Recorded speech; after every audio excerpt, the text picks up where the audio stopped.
सभी को वंदे मातरम। आज की क्लास में हम देखेंगे सिलिएटेड। तो सिलिएटेड जो है वह प्रोटोजोअन्स का तीसरा भाग है, जिसमें प्रोटोजोअन्स में 4 भाग डिवाइड किया गया था। जिसमें पहला था अमीबाइड प्रोटोजोअन्स, जिसके अंतर्गत अमीबा को रखा गया था। उसके बाद था फ्लैजिलेटेड, मतलब इसमें फ्लैजिला उपस्थित जीवों को रखा गया है, जैसे कि ट्रिपैनोसोमा, लिस्मानिया, ये सभी आते हैं। फिर तीसरा था सिलिएटेड। तो सिलिएटेड का मतलब है कि इसमें सिलिया उपस्थित रहेंगे। सिलिएटेड का मतलब है कि जीवों में क्या उपस्थित रहेगा, सिलिया प्रेजेंट रहते हैं। और हम ये जानते हैं कि सिलिया किस में पाया जाता है, तो सिलिएटेड का एग्जाम्पल आ जाएगा पैरामीशियम। पैरामीशियम में चारों ओर, जो पैरामीशियम का शरीर होता है वह चारों ओर से सिलिया से घिरा रहता है। यदि हम इसका स्ट्रक्चर देखेंगे तो जो पैरामीशियम होता है वह एक चप्पल के आकार का दिखाई देता है, इसीलिए इसको स्लीपर एनिमल भी कहा जाता है।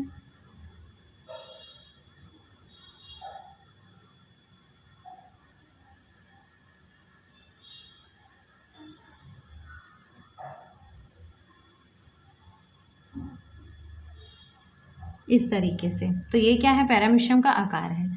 इसके चारों ओर सिलिया उपस्थित रहते हैं, जिनकी संख्या बहुत अधिक होती है। ये जो सिलिया हैं वह पैरामीशियम को एक ही स्थान से दूसरे स्थान जाने में मदद करते हैं, मतलब यह उनका प्रजनन अंग है। फिर यहाँ पर एक क्या दिख रही है, गुहा बन रही है, मतलब ये क्या है, एक कैविटी होती है। तो इस कैविटी को कहा जाता है ओरल ग्रूव्स, ओरल ग्रूव्स। यहाँ से पैरामीशियम फूड पार्टिकल्स को ग्रहण करते हैं। फिर इसके अंदर में एक और लेयर पाया जाता है, जो छोटे छोटे छिद्र के रूप में उपस्थित रहते हैं।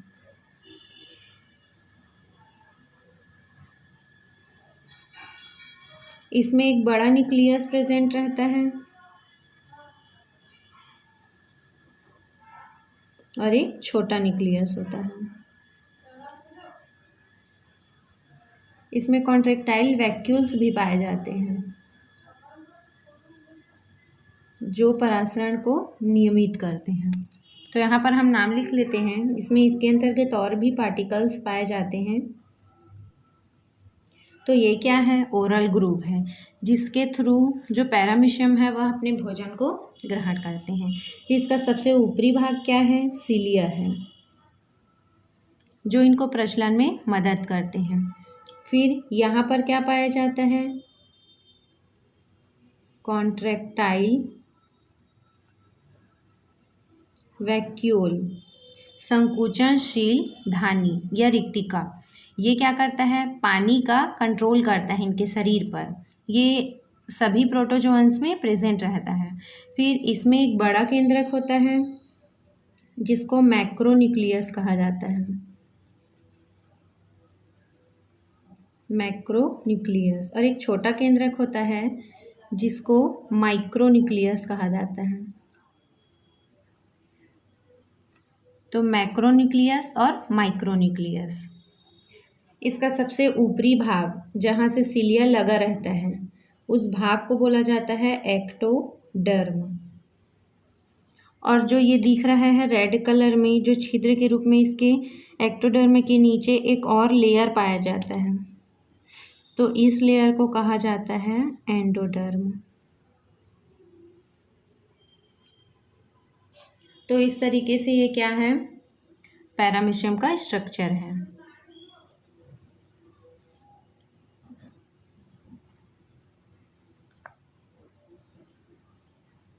पैरामीशियम। अब यदि हम इसका संरचना देखते हैं या कैरेक्टर देखते हैं, संरचना हो गया, अब इसका हम क्या देखेंगे, कैरेक्टर देखते हैं, लक्षण। तो सबसे पहला हो जाएगा कि यह जो पैरामीशियम है वह क्या होता है, परजीवी है।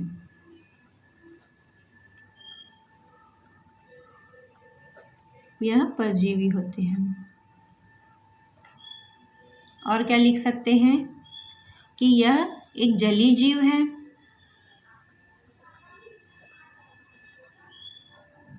पैरामीशियम क्या है? जलीय जीव है। तो यह जिन जलों में कम बहाव होता है, यदि अधिक तेज बहाव होगा जल में, है ना, तो उसमें पैरामीशियम नहीं पाए जाते। और जिस जल का बहाव कम होता है, मतलब वह धीमे बहते हैं, उसमें पैरामीशियम प्रेजेंट रहता है और अपने सीलिया के माध्यम से वो क्या करते रहते हैं? तैरते रहते हैं। तीसरा लिख सकते हैं हम कि इसका जो पैरामीशियम है उसके बाहर, मतलब शरीर के बाहर चारों ओर क्या उपस्थित रहता है? सीलिया।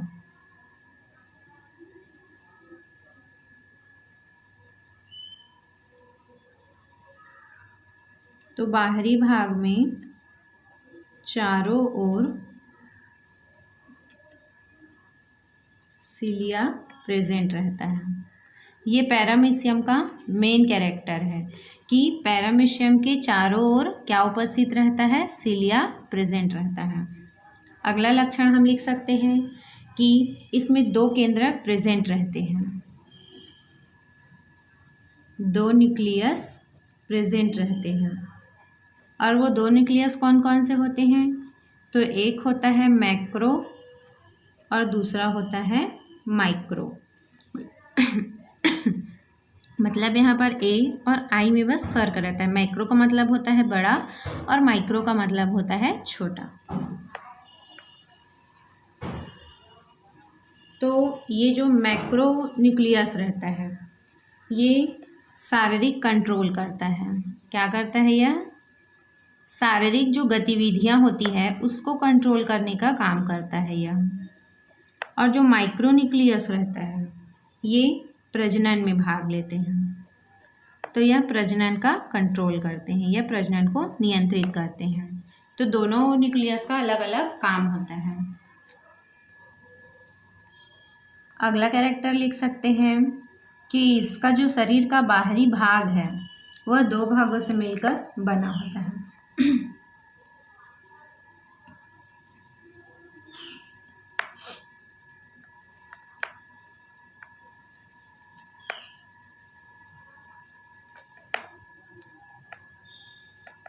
यह 2 स्तर पाए जाते हैं, स्तर। और वो स्तर कौन कौन से होते हैं? जो सबसे बाहरी भाग है उसको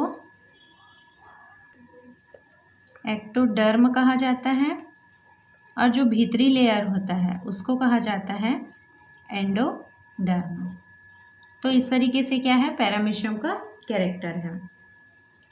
एक और लिख सकते हैं हम कि इस पैरामीशियम में पेलिकल का आवरण पाया जाता है। तो पैरामीशियम के चारों ओर पेलिकल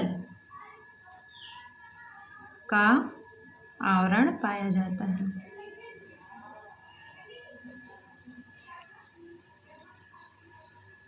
क्लियर है? तो इस प्रकार से जो पैरामीशियम है वह क्या है? परजीवी होते हैं। यह जलीय जीव है जो धीमे बहने वाले जलों में पाए जाते हैं। इसमें सीलिया प्रेजेंट रहता है जो इनको प्रचलन में मदद करता है।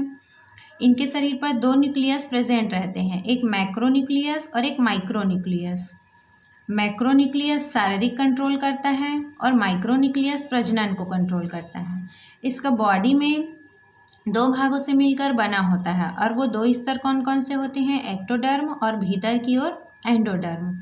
चारों ओर पैरामीशियम का जो बॉडी है वह चारों ओर से पेलिकल के आवरण द्वारा घिरे होते हैं जिसमें सीलिया उपस्थित रहता है। अब यदि हम पैरामीशियम का प्रजनन देखेंगे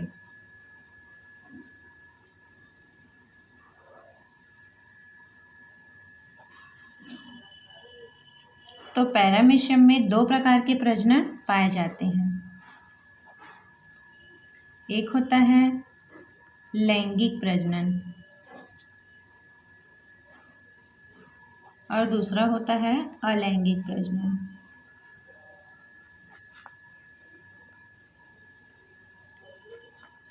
तो पैरामीशियम में अगर लैंगिक प्रजनन पाया जाता है तो वह संयुग्मन विधि के द्वारा पूर्ण होती है। संयुग्मन के द्वारा लैंगिक प्रजनन पूर्ण होता है। इसमें क्या होता है कि जो बॉडी रहता है वह फिजिकली रूप से पास आते हैं और क्या होता है, उनके केंद्रक आपस में फ्यूज्ड हो जाते हैं और फिर संतानों का निर्माण कर लेते हैं। अलैंगिक प्रजनन में क्या होगा, अलैंगिक प्रजनन में कोशिका विभाजन हो जाता है, मतलब पैरामीशियम की जो शरीर है वह दो भागों में डिवाइड हो जाता है। तो इस प्रकार से पैरामीशियम में प्रजनन होता है। अब प्रोटोजोअन्स के अंतर्गत लास्ट देख लेते हैं स्पोरोजोअन्स।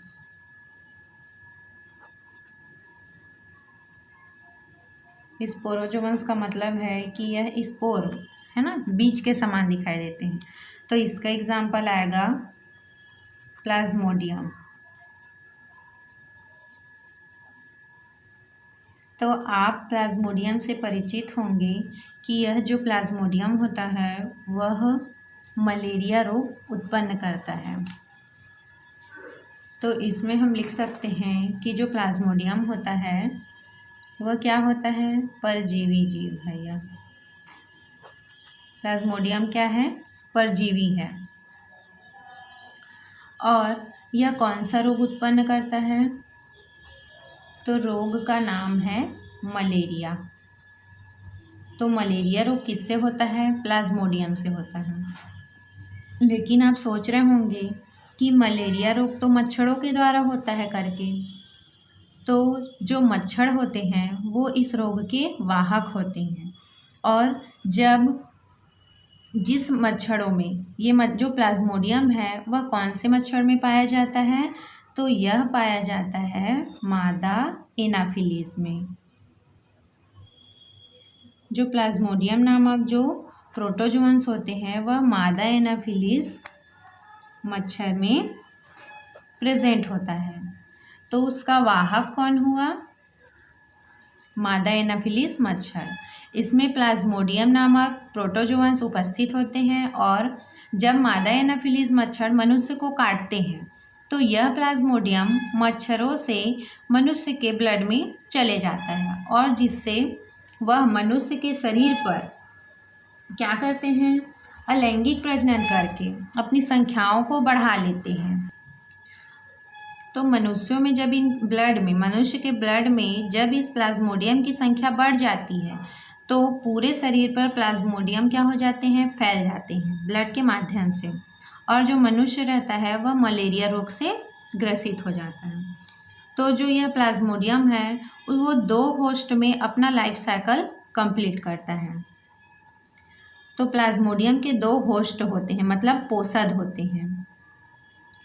पोषद का मतलब है कि जो प्लाज्मोडियम होता है वह 2 शरीरों में अपना जीवन चक्र पूर्ण करता है। तो वह 2 होस्ट कौन कौन से होते हैं, तो प्राथमिक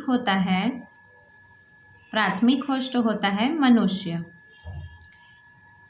मनुष्य के शरीर पर जब यह पहुंचता है, यह उसका प्राथमिक होस्ट होता है मनुष्य, और मनुष्य के शरीर पर यह अलैंगिक प्रजनन करते हैं। अलैंगिक प्रजनन करते हैं।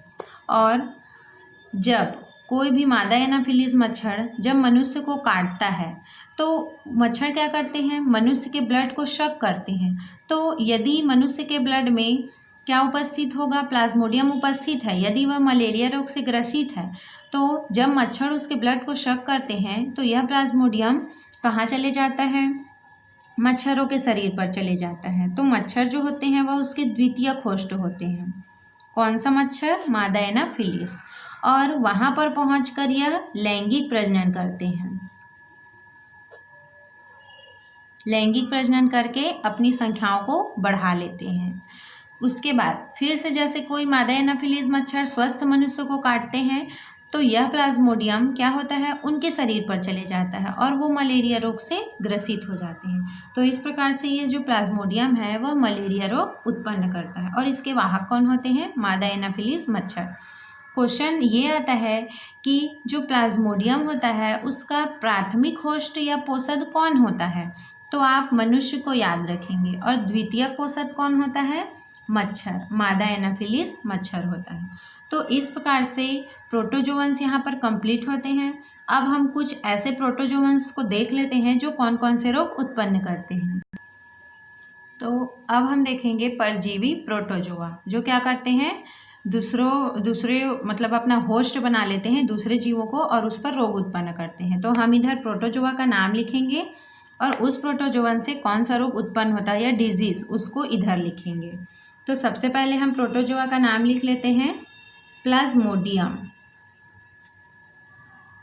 प्लाज्मोडियम प्रोटोजोआ कौन सा रोग उत्पन्न करता है, तो यह उत्पन्न करता है मलेरिया रोग। दूसरा प्रोटोजोआ देख लेते हैं हम, एंट अमीबा हिस्टोलिटिका।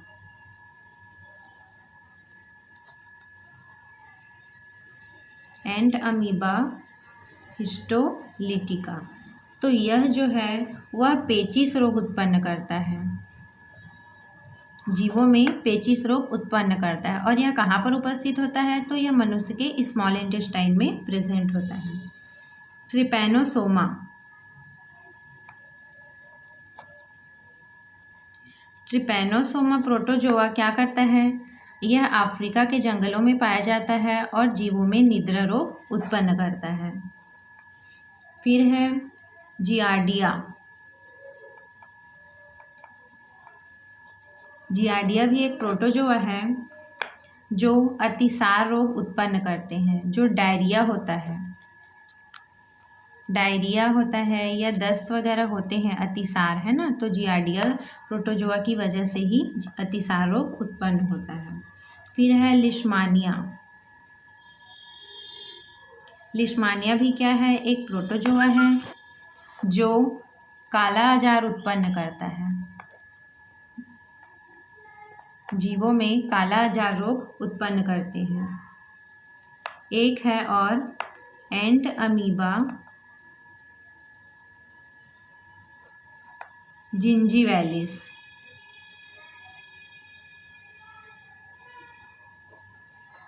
एंट अमीबा जिंजीवैलिस जो प्रोटोजोआ होता है, यह एंट अमीबा हिस्टोलिटिका की प्रजाति है। तो ये जो जिंजीवैलिस है वह पायरिया रोग उत्पन्न करते हैं, जो कि मसूड़ों में होता है। तो मनुष्य में यदि पायरिया रोग होता है तो उसमें जो मसूड़े होते हैं, उसके जो माउथ के मसूड़े होते हैं वह फूल जाते हैं और उससे गंध आने लगती है, तो उस प्रकार के रोगों को पायरिया रोग कहा जाता है। तो इस प्रकार से था यह परजीवी प्रोटोजोआ और उनसे होने वाले रोग। तो इस प्रकार से जो जगत प्रतिष्ठा ये कंप्लीट हो गया। अब हम अगले वीडियो में देखेंगे जगत कवक। तो आज के लिए बस इतना ही था। अब अगले वीडियो में हम मिलते हैं जगत कवक।